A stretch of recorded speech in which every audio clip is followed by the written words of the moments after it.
नमस्कार। कैसे हैं आप लोग? आशा करती हूँ सुखी होंगे, स्वस्थ होंगे। आज मैं आप लोगों के लिए जो कहानी लेकर के आई हूँ उस कहानी का नाम है मृत्युगंध और ये कहानी लिखी है सुषमा मुनींद्र जी ने। चलिए कहानी शुरू करते हैं। शोक संदेश अभी भी अदिति और अवस्थी जी की कुर्सियों के बीच में रखी छोटी गोल मेज पर पड़ा हुआ था। अदिति की दृष्टि शोक संदेश पर बिंदी हुई थी। आज उसे लग रहा है शोक संदेश पर छपे हुए काले अक्षर भर नहीं होते बल्कि शेष हो गया एक जीवन होते हैं। मृत्यु किसी की भी हो दुखी करती है, पर दुख के साथ एक भाव और होता है जिसका संबंध मृतक की उम्र से होता है। शिशु की मृत्यु करुणा उपजाती है कि उसने अभी देखा ही क्या था। वृद्ध की मृत्यु दुख के साथ आश्वस्त भी करती है कि मुक्त हो गए, पर युवा की मृत्यु हम चौंकते हैं, यह क्या हो गया, यह नहीं होना चाहिए था। बेचारा शाश्वत 27-28 साल का रहा होगा, अपने आनंद से 5-6 साल ही बड़ा होगा। देखो तो किस तरह चला गया। पता नहीं किस आशा से वशिष्ठ जी ने उसका नाम शाश्वत रखा होगा। अवस्थी जी शोक संदेश पर दृष्टि जमाते हुए बोले, सचमुच बहुत बुरा हुआ। अदिति कहने लगी, 13 की तारीख तो निकल गई। हाँ, शोक संदेश लेट मिला, समय पर मिलता तो भी उतनी दूर जाना संभव नहीं था। वशिष्ठ जी ने क्रियाकर्म अपने नेटिव प्लेस में किया है। मैं आज फ़ोन लगाऊंगा, वशिष्ठ जी लौट आए होंगे तो हम उनसे मिलने चलेंगे। मेरे ख्याल से वे लोग लौट आए होंगे, तुम फ़ोन लगा ही लो। या ठीक है। अवस्थी जी ने अपनी कुर्सी पर बैठते हुए ही फ़ोन को स्टूल सहित अपनी ओर खींचा और नंबर घुमाने लगे। उधर वशिष्ठ जी ही मिले। संक्षिप्त बात हुई। दोनों पक्ष कुछ भी कहने की स्थिति में नहीं थे।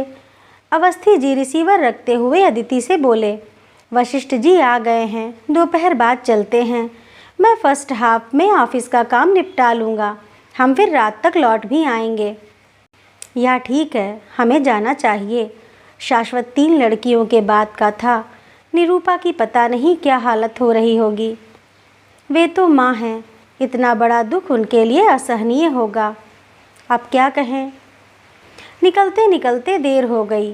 अवस्थी जी एक बार कचहरी पहुँच जाए तो फिर मुवक्किल आसानी से नहीं छोड़ते। माघ की सांझ 5 बजे ही ढल जाती है। अदिति और अवस्थी जी जब शहर की सीमा के बाहर आए, अंधेरा उजाले को तेजी से घेर चुका था। लॉन्ग रूट में अदिति ड्राइव करती थी, इसी बहाने उसका अभ्यास हो जाता था। शहर की भीड़ से दूर निकल अदिति ड्राइविंग सीट पर आ गई। अवस्थी जी दिन भर के थके थे और मानसिक रूप से अशांत भी थे। वो अदिति की सीट पर पहुंचकर रिलैक्स होने के लिए कुछ पसर कर बैठ गए। अवस्थी जी कार बहुत सतर्कता से चलाते हैं। फौजदारी और दीवानी के मुकदमे लड़ते हुए उन्हें कानून की धाराओं का विशद ज्ञान है और वो कार चलाते हुए प्रायः चिंताग्रस्त रहते हैं। दुर्घटना हुई तो कौन सी परिस्थितियों में कौन सी धारा लागू होगी उन्हें पता है। मज़े मज़े से चलो, अवस्थी जी ने अदिति को सचेत किया। मुझे मत सिखाओ, अब मैं कार अच्छी तरह से चला लेती हूँ। किसी दिन तुम्हें बिठाकर सिटी में चलाकर दिखाऊंगी। कृपा करो, अभी तुम्हारी ड्राइविंग में ऐसा परफेक्शन नहीं आया है जो भीड़ में चलाओ। वो सामने गड्ढा देखो, उधर काटो। यहाँ सड़क भले ही सूनी है, पर हालत ऐसी खस्ता है कि दुर्घटना के पर्याप्त अवसर हैं। दुर्घटना? शाश्वत सड़क दुर्घटना में ही तो गया है। अदिति दहल गई। कार चलाने के आनंद में कुछ देर के लिए भूल गई थी 30 किलोमीटर दूर कृपालपुर मातमपुरसी के लिए जा रही है। प्लीज़ कुछ अच्छी बातें करो, वैसे ही मन भारी है। दुर्घटना शब्द तो अब सचमुच डराने लगा है। सामने देखो, अवस्थी जी ने कुछ और ही जवाब दिया। दोनों एकाएक चुप हो गए। दोनों शाश्वत के बारे में सोच रहे थे। अदिति का ध्यान जल्दी ही आनंद की ओर चला गया। मनुष्य के चित्त का कोई कोना सदैव अपने अति प्रिय के विषय में सोचता रहता है। मनुष्य कदाचित हर क्षण स्वार्थी होता है, अपने कार्य व्यापार में लीन। तभी तो अदिति शाश्वत के बहाने आनंद के बारे में सोचने लगी। आनंद बाहर पढ़ता है, तेज बाइक चलाता है। इस समय वह कहाँ होगा? सड़क पर तो नहीं। हे ईश्वर! आनंद पर कभी ना बीते जो शाश्वत पर बीती है। वह मेरी इकलौती संतान है। वह ना होगा तो मेरे जीवन में कुछ भी नहीं होगा। अदिति को याद आया। आनंद कहता है, माँ मैं कुछ बन जाऊँ, तुम्हारे लिए कितने ठाट बिछा दूँगा। वह कहती है, तुम मिल गए, अब मुझे कुछ नहीं चाहिए। आनंद तुम हो, इसीलिए मेरी ज़िंदगी भरी पूरी है। तुम ना होते तो ज़िंदगी कैसी होती मैं सोच भी नहीं पाती हूँ। बच्चे प्रकृति का सबसे सुंदर पक्ष होते हैं। तो फिर मेरा एहसान मानती हो ना? आनंद हंस देता। बदमाश। इन सामने अंधा मोड़, स्याह अंधेरे को और भी अधिक स्याह बनाता अंधा मोड़। अवस्थी जी झपक गए थे और अदिति को यातायात के नियमों का अभ्यास नहीं था, जो मोड़ से गुजरने से पूर्व हॉर्न बजाती। मोड़ पर तेज गति और चुंधियाते प्रकाश वाली मोबाइल जैसे एकाएक ही प्रकट हो गई थी, क्षणांश में। अदिति को नहीं मालूम मोटरसाइकिल सवार ने हॉर्न दिया था या नहीं, वह राइट साइड पर था या नहीं, सवार कितने थे उसे कुछ नहीं मालूम। उसका मस्तिष्क शून्य हो गया। उसे इतना भर मालूम है कि तेज टक्कर हुई है। उसकी आंखें मुंद गईं और वह स्टीयरिंग पर झुक गई। अवस्थी जी के कंठ से घिघियाती घिसटती सी चीख निकली और कार की घिसटती चिचियार में विलीन हो गई। कार कुछ बहकती हुई सी मोड़ के इस पार से उस पार तक पहुंच गई। अदिति को यह भी स्मरण नहीं, कार स्वतः रुक गई या उसने सायास रोकी। उस एक पल में बहुत कुछ घट गया था, पर उसे मालूम नहीं क्या घटा। वह पहली बार जान रही थी हादसा इतनी तेजी से घटित होता है और उसे रोकने की कोई गुंजाइश नहीं होती। भय, आतंक और सदमे से वह स्तब्ध थी। उसने अनायास पीछे मुड़कर देखा। पीछे अंधेरा था। मोटरसाइकिल सवार नहीं दिख रहा था। वह हो सकता है अंधे मोड़ के उस पार कहीं गिरा होगा, जिस पार से कार इस पार आ गई थी। कुछ दिखाई नहीं देता था। उसे कुछ समझ नहीं आ रहा था। अदिति की आक्रांत सांसें तीव्रतम गति से चल रही थीं, जैसे दमे के रोगी की सांस बढ़ी हो। क्या करती हो? यह पहला वाक्य था जो अवस्थी जी के घुटते गले से बाहर आया। कहने के साथ उन्होंने भी पीछे मुड़कर देखा। सब कुछ अंधेरे में गुम। तुम पागल हो? भूत सवार है गाड़ी सीखने का। इधर आओ और मुझे चलाने दो। कोई स्टार्टिंग ट्रबल आ गई होगी तो यहीं बैठी रहना। आसपास खेत हैं, खेतों में कोई काम कर रहा होगा और उसने हमें देख लिया होगा तो पकड़े जाएंगे। अवस्थी जी अपनी तरफ का गेट खोलकर ड्राइविंग सीट पर आ गए। अदिति को नहीं मालूम क्या हो रहा है और उसे क्या करना चाहिए। उसका तंत्रिका तंत्र या तो सुन्न हो गया था या उसे बाहरी शक्ति संचालित कर रही थी। अदिति थरथराते पैरों से सीट से उतरकर सड़क पर खड़ी हो गई। उसकी देह में इस तरह थरथराहट भरी थी जैसे अभी अभी शॉक थेरेपी दी गई हो। कौन था? कहाँ गिरा? अदिति ने फिर दोहराया। स्वर ठीक तरह से खुल नहीं रहा था। चुप रहो और जल्दी बैठो, आज तुम्हारी बेवकूफ़ी ने। अवस्थी जी एक क्षण भी दुर्घटना स्थल पर रुकना नहीं चाहते थे। वे चाबी घुमाकर कार स्टार्ट करने का प्रयास करने लगे। अदिति इधर की सीट पर आकर बोली, देखो ना जाकर उसका क्या हुआ। तुम जाओ और पुलिस कचहरी के फेर में पड़ो। तुम्हारा अभी लाइसेंस तक नहीं बना है। बिना लाइसेंस गाड़ी चलाना अपराध है। होश की बातें सोचो। अवस्थी जी की वकील बुद्धि सजग हो रही थी। गाड़ी स्टार्ट हो गई। उस असहनीय घबराहट में उन्होंने राहत की सांस ली। फिर कार में स्टार्टिंग ट्रबल नहीं आई। उन्होंने कार बढ़ा दी। एक बार दाहिने बाएं और पीछे देखा, कहीं कोई नहीं था। अंधेरा ही अंधेरा।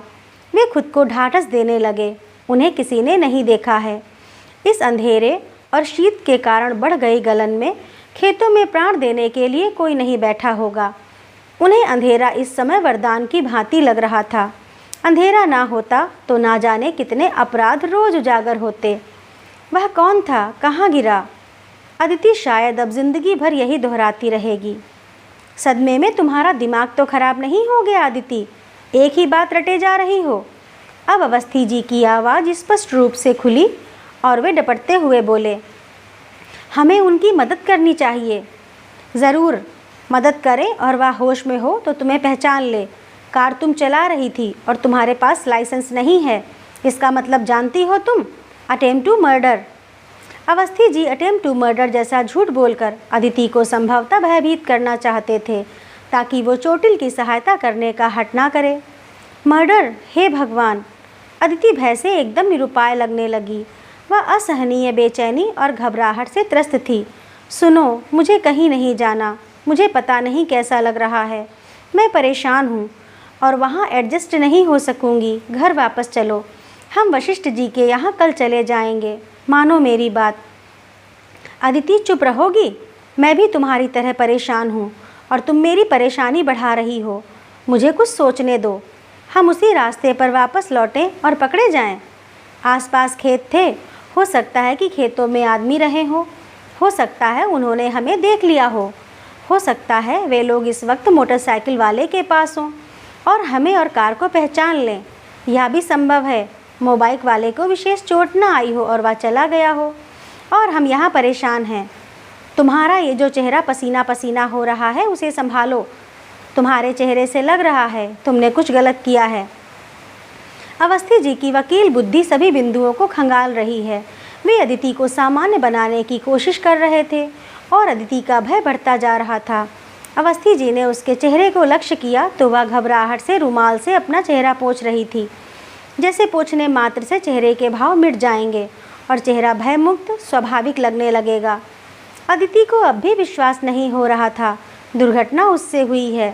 वह नहीं समझ पा रही थी अवस्थी जी ऐसे असंवेदनशील क्यों हो रहे हैं। उसे याद आया, एक बार अवस्थी जी कार चला रहे थे और सामने से साइकिल पर चले आ रहे स्कूल के विद्यार्थी को टक्कर मार दी थी। कार धीमी थी, टक्कर घातक नहीं थी। लड़का साइकिल सहित एक ओर गिर गया था और फिर गणवेश की धूल झाड़ता हुआ उठकर खड़ा भी हो गया था। अवस्थी जी ने कार से उतरकर लड़के के 2 थप्पड़ मार दिए थे। हीरो बनता है? तेरे बाप ने साइकिल चलाई है। गलती करेगा मरेगा। परेशानी हमारी। दुर्घटना का सदमा और सार्वजनिक स्थल पर मारे जाने का अपमान। लड़का कपोल पर हथेली रखकर सन्न खड़ा रह गया। लोग जुहाते इससे पहले ही अवस्थी जी शीघ्रता से कार बढ़ा ले गए थे। अदिति को उनका आचरण खला था। यह क्या बात है? तुम नहीं समझोगी। मैं लड़के को नहीं मारता तो लोग चढ़ बैठते कि गलती मेरी है। हो सकता है प्रभावित लड़के को 200-400 रुपये भी देने पड़ जाते। आजकल यही होता है। अवस्थी जी ऐसे अभिमान से बोले थे जैसे बहुत बुद्धिमत्ता का काम किया है। अदिति सोचती रह गई थी, कोई आदमी इतना असंवेदनशील कैसे हो सकता है। और आज फिर अवस्थी जी ठीक वैसा ही आचरण कर रहे हैं। अदिति परेशान है। उस दिन तो लड़का बच गया था, आज उस मोटरसाइकिल वाले का पता नहीं क्या हुआ होगा। अदिति ने एक ठंडी गहरी उसास भीतर खींचते हुए एक बार फिर रुमाल से चेहरा पोंछा। इधर अवस्थी जी कार की गति बढ़ाने में पूरी शक्ति झोंक रहे हैं, फिर भी उन्हें लग रहा है कार आगे नहीं बढ़ रही है। अदिति के चेहरे की दशा देख सहसा उन्हें ख्याल आया कि कार की दशा भी जांच लेनी चाहिए। कुछ टूट फूट हुई होगी और ऐसी गाड़ी वशिष्ठ जी के घर ले जाएंगे तो वह संदेह का कारण बनेगी। वे संदेह का कोई कारण छोड़ना नहीं चाहते थे। उन्होंने माइल स्टोन पर नज़र डाली। कृपालपुर 10 किलोमीटर अर्थात वे 20 किलोमीटर की दूरी तय कर चुके हैं। अंधा मोड़ बहुत पीछे छूट गया है। अवस्थी जी ने कार रोकी। देख लें कुछ डैमेज तो नहीं हुआ। अदिति चुप रही। अवस्थी जी कार से उतरकर हेडलाइट के प्रकाश में कार का निरीक्षण करने लगे। सेफ्टी गार्ड लगा होने से बड़ी क्षति होने से बच गई थी।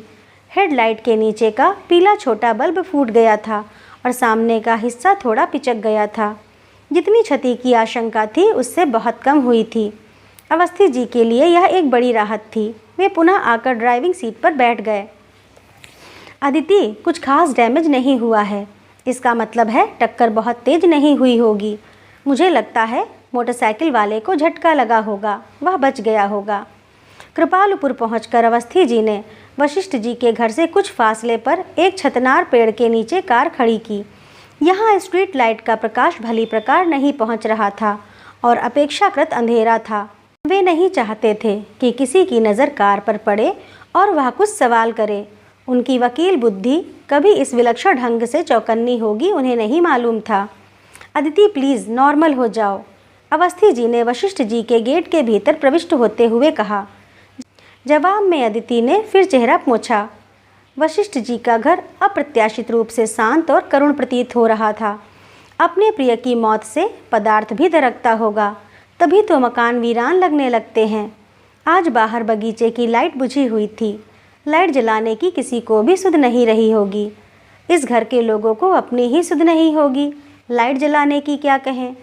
वशिष्ठ जी के घर को देख अदिति की आंखें भर आईं। रास्ते का हादसा और शाश्वत की मौत। अदिति बहुत देर से चाह रही थी रो ले, पर रुदन भी जैसे संघात से ठिठका हुआ था। अब वह खुद को रोके नहीं रख सकती थी। अदिति जब भी इस घर में आती थी और शाश्वत घर पर होता था तो वही सबसे पहले बाहर निकलकर उसके पैर छूता था। वह कहती, खुश रहो। एक आशीर्वाद से क्या होता है, यहाँ तो बहुत से आशीर्वाद चाहिए। शाश्वत हंसते हुए कहता, जैसे जैसे जैसे IIT में हाईएस्ट परसेंटेज, फिर अच्छा सा जॉब, खूब ढेर सारा पैसा, हाँ एक सेंट्रो भी चाहिए और एक अच्छी सी लड़की भी चाहिए। बदमाश, आपके जैसी। शाश्वत का हंसना देर तक चलता। निरूपा कहती, यह बॉम्बे चला जाता है और इसकी हंसी यहीं मेरे पास रह जाती है। शाश्वत की हंसी के बिना यह घर कैसे टिका रह सकेगा। आज शाश्वत स्वागत के लिए बाहर नहीं आया, कोई भी नहीं आया। अदिति और अवस्थी जी सामने के बड़े कमरे में चले आए। वशिष्ठ जी और निरूपा इसी कमरे में मिल गए। अदिति ने जिस दिन से शाश्वत के ना रहने की खबर सुनी है तब से पीड़ित है, पर इस समय शाश्वत के घर आकर लग रहा है सब कुछ आज ही अभी अभी घटा है। कोने में स्टूल पर शाश्वत की बड़ी सी तस्वीर रखी है। तस्वीर पर पुष्पहार, सुगंधित अगरबत्तियां जल रही हैं। इस तस्वीर में शाश्वत की हंसी ठहरी हुई है, पूरी जीवंतता, परिपूर्णता, प्रामाणिकता के साथ। फर्क इतना है कि तस्वीर की हंसी की आवाज़ नहीं होती। अदिति को मोटरसाइकिल वाले का स्मरण हो आया। वह भी तस्वीर तो नहीं बन गया होगा। और आनंद इस समय कहाँ होगा, सुरक्षित होगा ना। बुरे ख्याल क्यों आ रहे हैं प्रभु। शाश्वत, मोबाइक वाला, आनंद। अदिति के जेहन में ये तीनों चेहरे गड्ढमड्ढ हो रहे हैं। मोबाइक वाले का चेहरा उसने नहीं देखा, उसे कुछ याद नहीं, फिर भी लग रहा है उसका चेहरा शाश्वत और आनंद से मिलता जुलता होगा। अदिति को देखते ही निरूपा मुंह पर आंचल रखकर रो पड़ी। दोनों एक दूसरे से लिपटकर देर तक रोती रहीं। अदिति ने नहीं सोचा था वह इस तरह विलाप करेगी। उसके भीतर एक्सीडेंट की बेचैनी और छटपटाहट ना होती तो शायद वह इस तरह इतनी अधीर ना होती, बल्कि निरूपा को ढांढस बंधा रही होती। इंसान शायद दूसरे के लिए कम, अपने लिए अधिक रोता है। दूसरे के दुख को तभी गहराई से समझ पाता है जब उसे अपने संदर्भ में जोड़ता है। छोटी बेटी आराधना ने आग्रह करके सबको बैठने को कहा। स्थिति कैसी भी हो, औपचारिकताएं तो करनी ही पड़ती हैं। कुछ देर सब चुप रहे, फिर शाश्वत की बातें होने लगीं।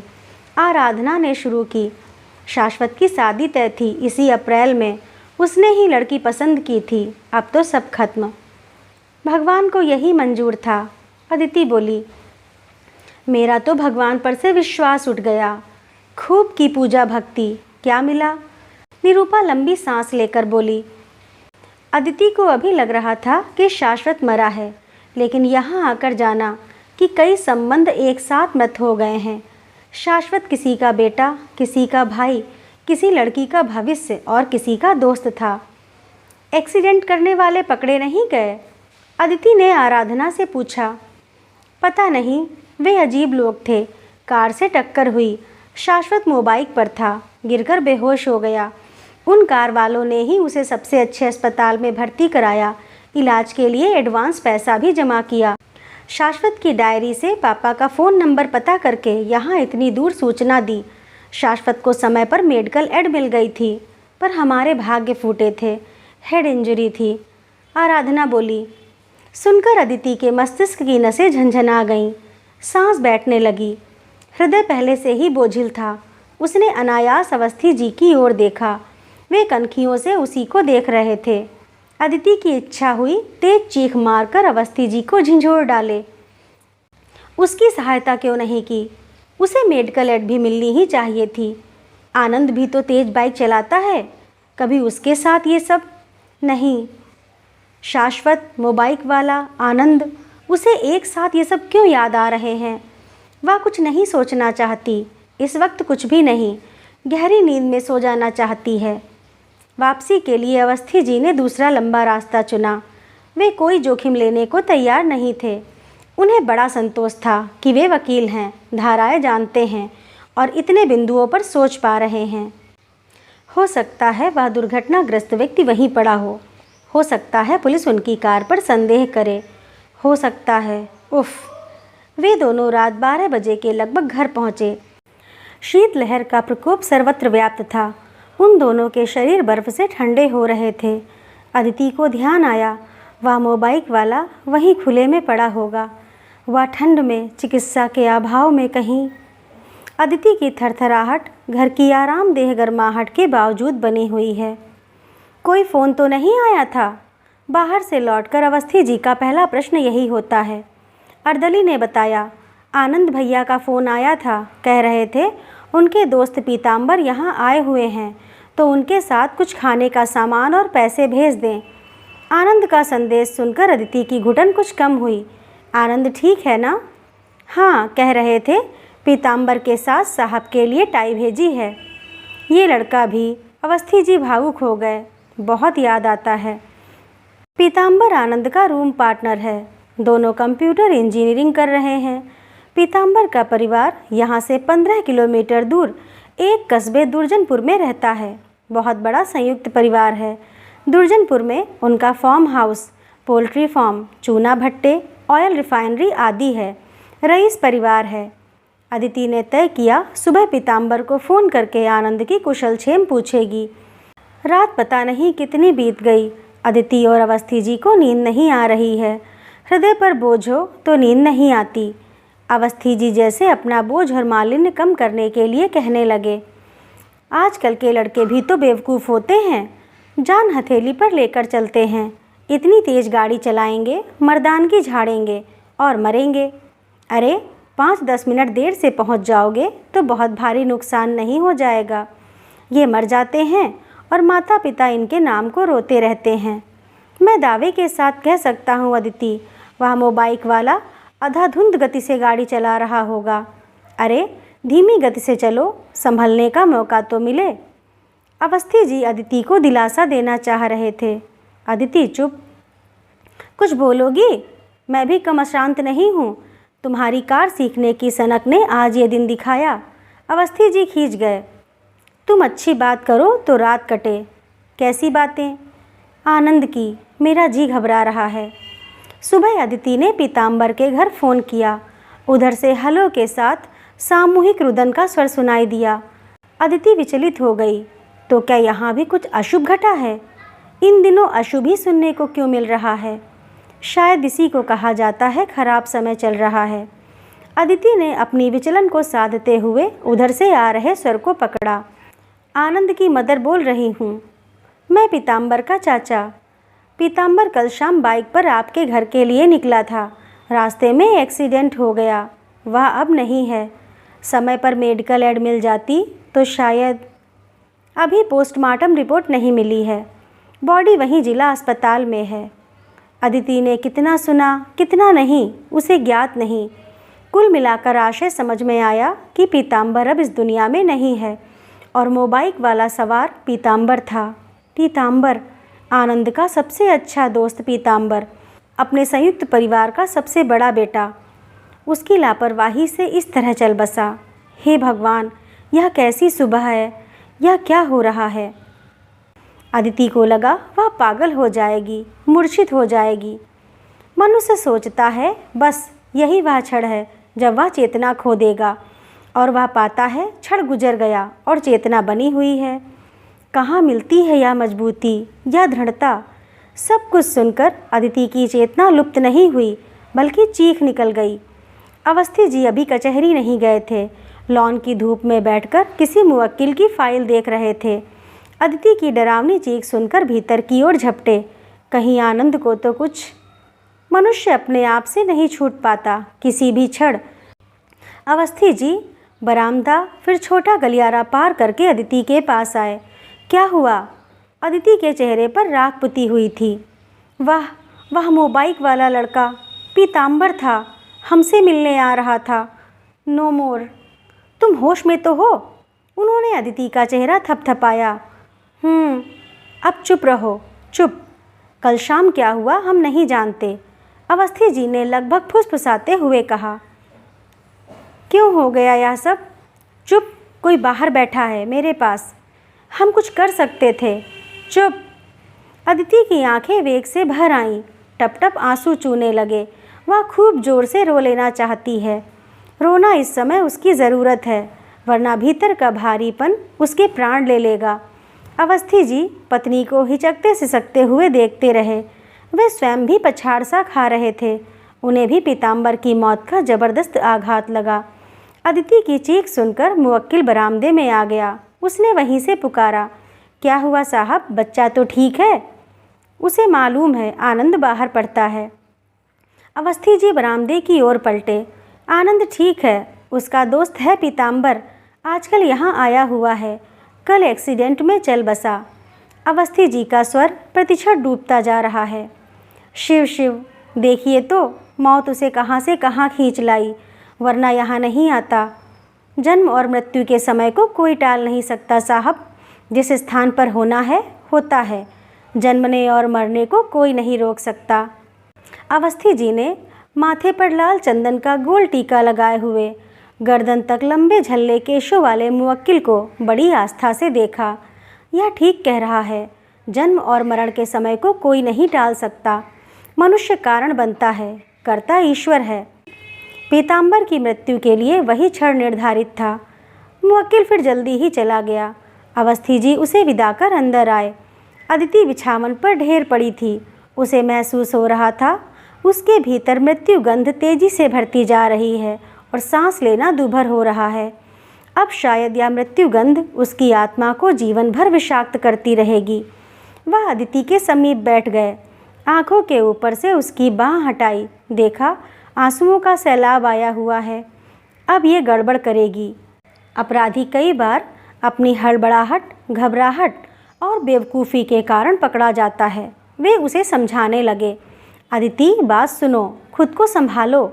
पीताम्बर को लेकर मैं भी बहुत दुखी हूँ, सच मानो तो बहुत पछता रहा हूँ। हमें उसकी मदद करनी चाहिए थी। मैं पता नहीं इतना असंवेदनशील कैसे हो गया था, पर अब तो कुछ बदला नहीं जा सकता। भूल जाओ कल क्या हुआ था। खबर सुनकर आनंद आएगा और तुम्हारी दशा बहुत बुरी है। तुम्हारी दशा भेद खोल देगी और हम आनंद की नज़रों में गिर जाएंगे। आनंद हमारा एक ही बेटा है, संभालो अपने आप को, समझ लो यही होना था। आनंद से दुर्घटना का जिक्र तक नहीं करना है, सुन रही हो ना? अदिति सुन रही थी पर बोलने की स्थिति में नहीं थी। वह अनवरत रोती रही। अवस्थी जी वहाँ से उठ गए। रो लेना ही अदिति का उपचार होगा। बहुत रो लेने के बाद अदिति कुछ सोचने की स्थिति में आई। उसे सबसे पहले आनंद का ख्याल आया। आनंद, हाँ वह आएगा। पीताम्बर उसका प्रिय मित्र था। वह खुद को संभालेगी, आनंद की नज़रों में नहीं गिर सकती, फिर तो जीना दूभर हो जाएगा।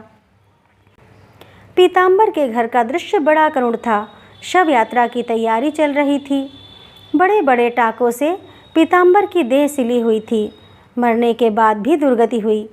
आंगन के कोने में चोर की तरह सिकुड़ कर बैठी, असामान्य रूप से खामोश बावरी सी दिख रही पीताम्बर की माँ ना रो रही थी, ना बोल रही थी।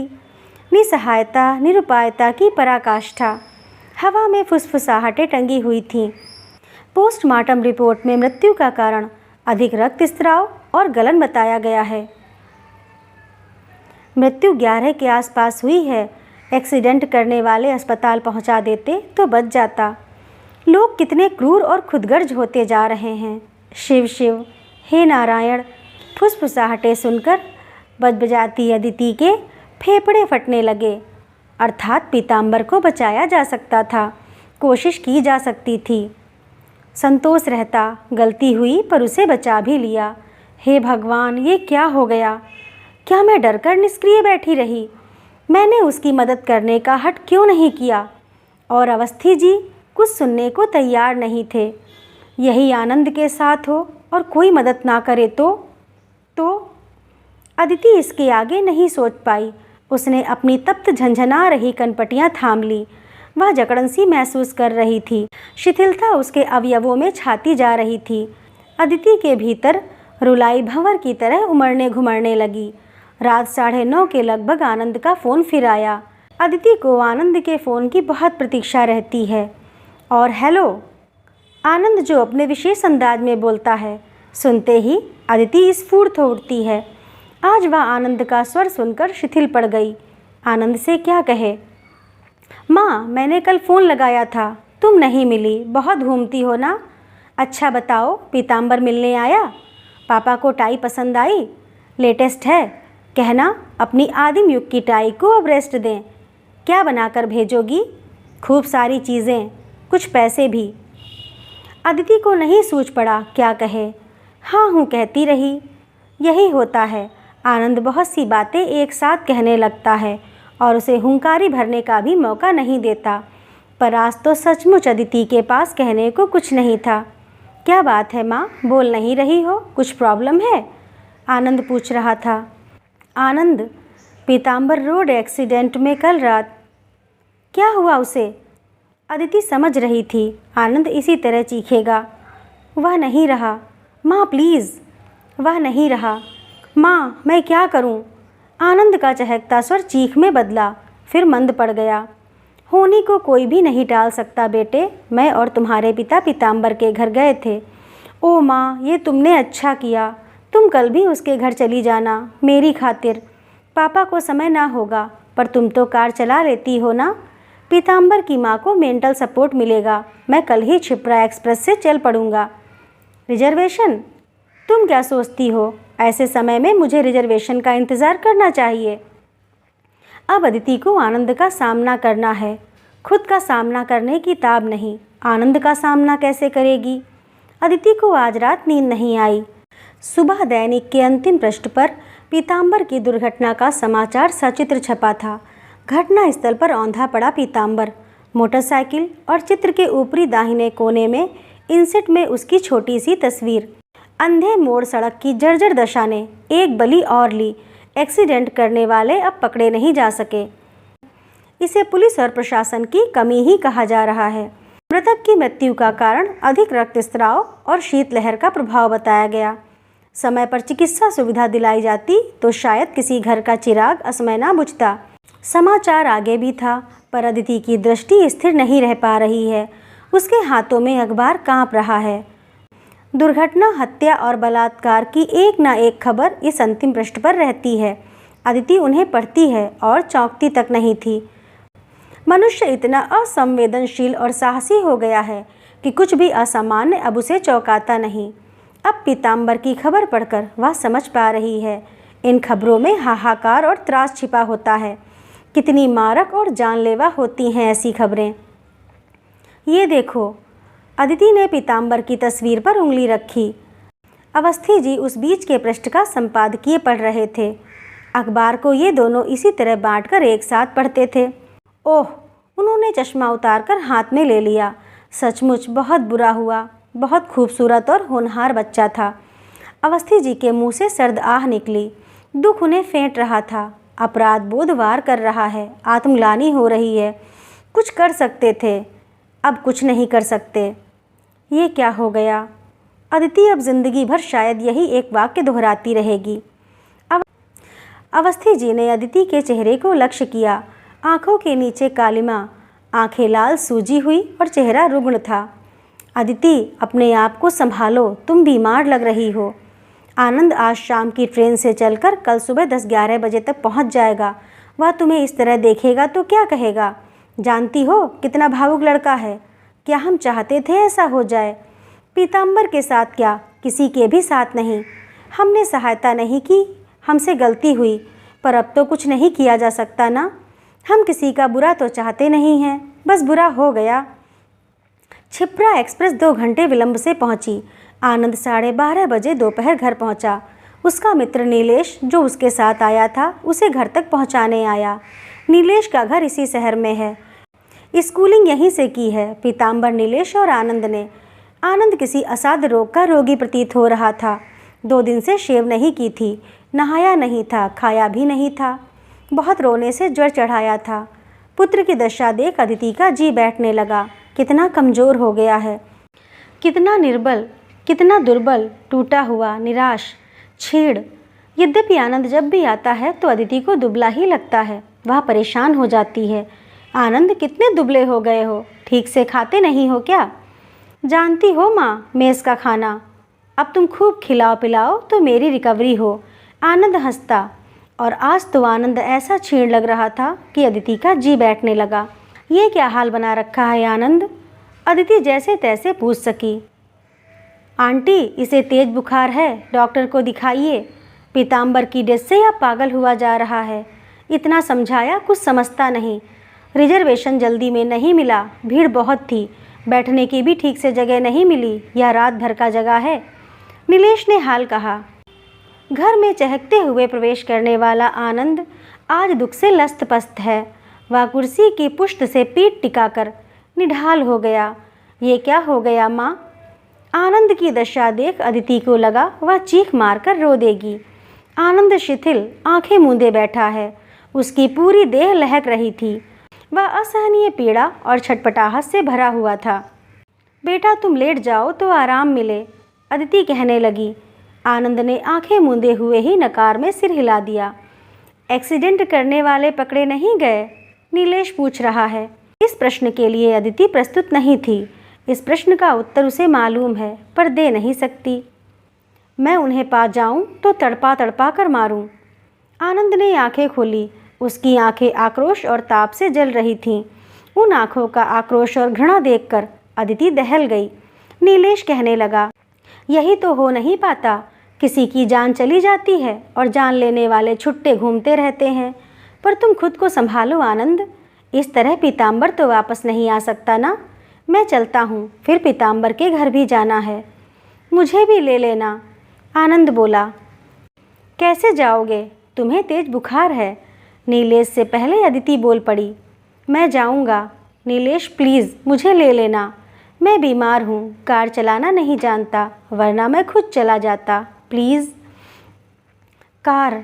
अदिति के भीतर तक सनसनाहट भर गई। आनंद किसी तरह जान जाए, यही वह अभिशप्त कार है, तो शायद जिंदगी भर कार को हाथ ना लगाएगा। यद्यपि इसे यह कार बहुत प्रिय है। जब भी आता कहता, मुझे यह कार बहुत पसंद है और आप लोग इसकी केयर नहीं करते। आज मैं इसे धोऊंगा खुद। ठीक है, मैं बाद में आता हूँ। नीलेश चला गया। पर आनंद, पहले तुम डॉक्टर को दिखाओ, ट्रीटमेंट लो। अदिति विवल हो रही है। डॉक्टर को दिखा लूँगा, पर मैं पीताम्बर के घर तो जाऊँगा ही। तुम समझ नहीं रही हो माँ, पीताम्बर मेरे लिए क्या था। उसने मुझे किस किस तरह से संभाला था। मुझे नहीं मालूम मैं उसकी मदर का सामना कैसे करूँगा। मेरे लिए यह बहुत कठिन होगा। तुम अपने आप को संभालो बेटा। माँ, मैं खुद को बहुत अकेला पा रहा हूँ। लोग इस तरह कठोर कैसे होते जा रहे हैं, इतने निर्दयी कि किसी को मरता हुआ छोड़कर भाग जाते हैं। गलती किसी की भी रही हो, पीताम्बर की ही सही, उन्हें थोड़ा सा ठहर कर देखना तो चाहिए था। उसे अस्पताल पहुंचाना चाहिए था, तब वह बच जाता। मैं जानता हूँ माँ, वह बच जाता। उसकी विल पावर बहुत स्ट्रांग थी। वह कहता था उसे सांप से और मृत्यु से बहुत डर लगता है। यदि वो होश में रहा होगा तो खुद को मरना महसूस कर रहा होगा माँ। कष्टकारी। वह मरने से डरता था माँ, डरता था मरने से। आनंद छटपटाया जा रहा था और उसका छटपटाना अदिति की छटपटाहट को शीर्ष पर ले जा रहा था। पीताम्बर के घर से लौटने के बाद आनंद अत्यधिक व्याकुल दिखाई दे रहा था। उसकी आंखें बता रही थीं कि वह वहाँ रोया होगा। अवस्थी जी आनंद की दशा देखकर ग्लानि से भरे हुए थे। वे अनायास आत्ममंथन करने लगे। काश मैंने पीताम्बर की सहायता की होती, वह बच जाता। एक जान बचाने का जो सुख मिलता है वह मेरे लिए संजीवनी शक्ति बन जाता। मैं खुद से इस तरह आंखें तो ना चुरा रहा होता। हर क्षण पकड़े जाने का भय, भेद खुलने का आतंक, अपराध बोध अब जिंदगी भर चैन से नहीं जीने देगा। यदि लोगों को किसी तरह से मेरे आचरण का पता चल गया तो लोग मुझे कितनी नफरत और हिकारत से देखेंगे, और आनंद की क्या प्रतिक्रिया होगी। वह शायद जीवन भर मुझसे बात ना करे। अवस्थी जी को मस्तिष्क की शिराओं में अत्यधिक दबाव अनुभव हो रहा था। उन्हें लग रहा है कि किसी क्षण उनके मस्तिष्क की कोई शिरा फटेगी और उन्हें ब्रेन हैमरेज हो जाएगा। गलती को छिपाना गलती करने से अधिक दुखदाई हो जाता है। अवस्थी जी शिद्दत से महसूस कर रहे हैं। अदिति की भी वही दशा है जो अवस्थी जी की है। डॉक्टर ने कहा है शॉक लगने के कारण आनंद को ज्वर आ गया है, ठीक हो जाएगा। तथापि वह आनंद के लिए अत्यधिक चिंतित हैं। वह चाहती है कि आनंद पीताम्बर के अलावा कुछ और बात करे और आनंद को पीताम्बर की छोटी से छोटी महत्वहीन बातें भी शिद्दत से याद आ रही हैं।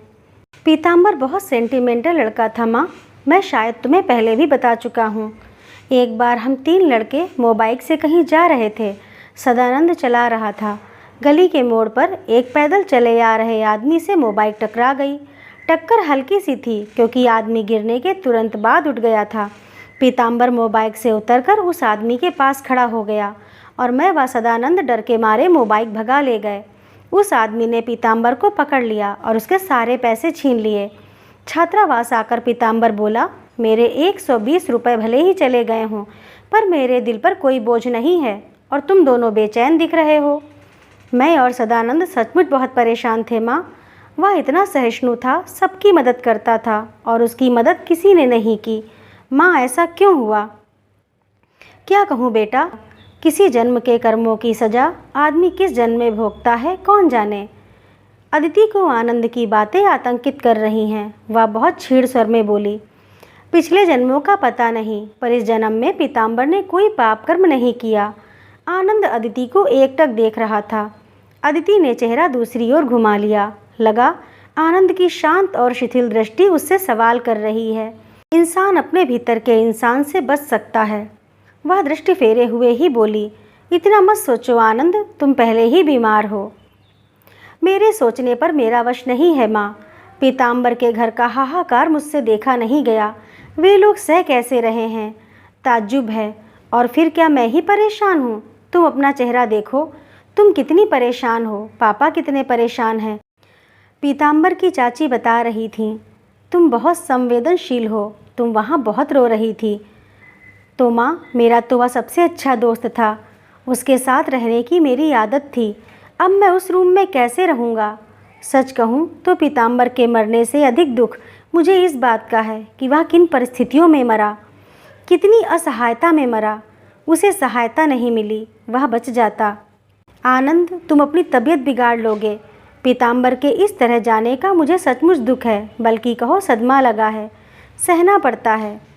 मेरा दिल कहता है माँ, अपराधी पकड़े जाएंगे, ना भी पकड़े जाएं, पर वे सुखी तो नहीं रहेंगे। इस तरह कोई किसी को मरने के लिए छोड़ जाए तो वह सुखी नहीं रह सकता, यह मेरा दावा है। आनंद पूरी तरह से पीताम्बर के ख्यालों में डूबा हुआ है। पीताम्बर को पढ़ने का बहुत शौक है, वह देर रात तक पढ़ता था। एक बार मैं सुबह उठा तो देखा वह उदास है। कहने लगा, कल एक छोटी सी स्टोरी पढ़ी, उसी ने उदास कर दिया। तुम वह स्टोरी सुनोगी माँ? मुझे अच्छा लगेगा। अदिति आनंद को देख रही है। एक अस्पताल में 2 रोगी एडमिट थे। दोनों डेथ बेड पर थे और आमने सामने उनके बेड थे। पहले का बेड खिड़की के पास था और वह बेड पर बैठकर बाहर का दृश्य देख सकता था। दूसरे का बेड खिड़की की विपरीत दिशा में था। उसे अस्थियों की गंभीर बीमारी थी और वह उठ बैठ नहीं सकता था। वह बेड पर लेटा रहता था। पहला खिड़की से बाहर दिखने वाले दृश्य का वर्णन कर दूसरे को सुनाता। बाहर का मौसम सुहाना है। क्यारियों में बहुत से फूल खिले हैं। आज पीले फूल बहुत अधिक दिखाई दे रहे हैं।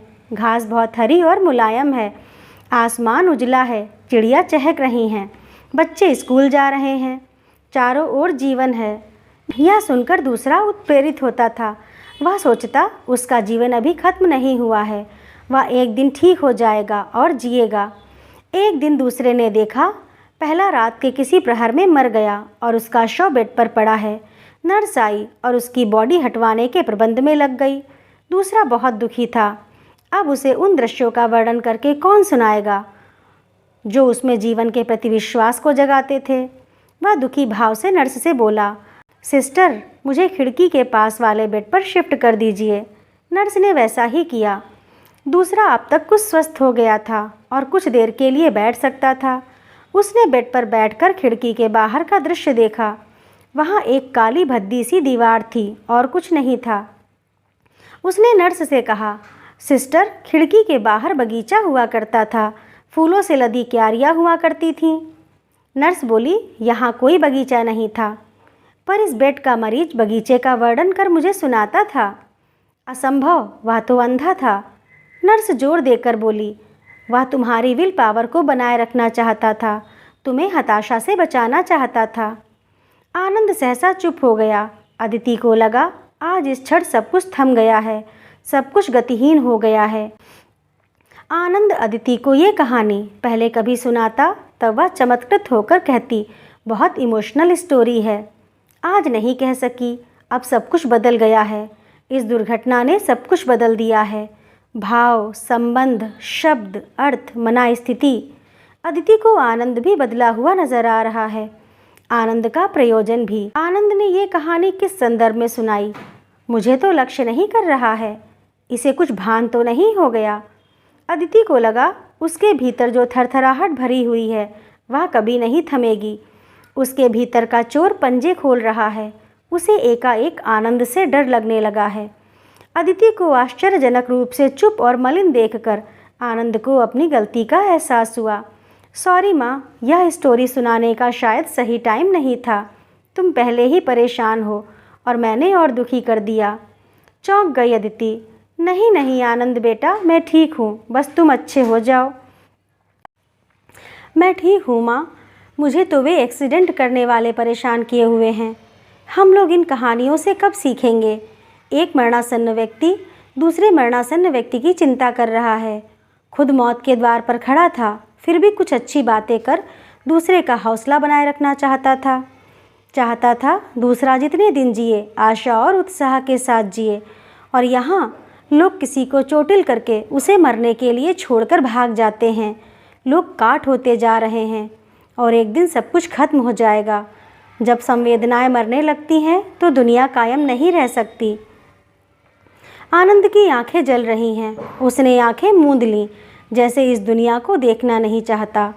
आनंद का मन बहलाने के लिए अदिति कुछ अच्छी बातें करना चाहती है, सोचना चाहती है, पर उसे कोई अच्छी बात सूझ नहीं रही है। उसके भीतर तक बैठ चुकी मृत्युगंध उसे कुछ भी सोचने नहीं दे रही है।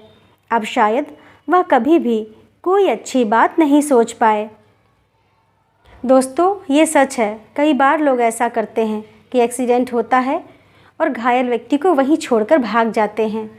वे ये नहीं सोचते हैं कि शायद उनकी थोड़ी सी मदद किसी व्यक्ति की जान बचा सकती है। कैसी लगी आप लोगों को कहानी? कमेंट करके ज़रूर बताइएगा। अगर अच्छी लगी हो तो लाइक करिए, शेयर करिए, और ऐसी ही और कहानियों के लिए मेरे चैनल को सब्सक्राइब करिए। धन्यवाद।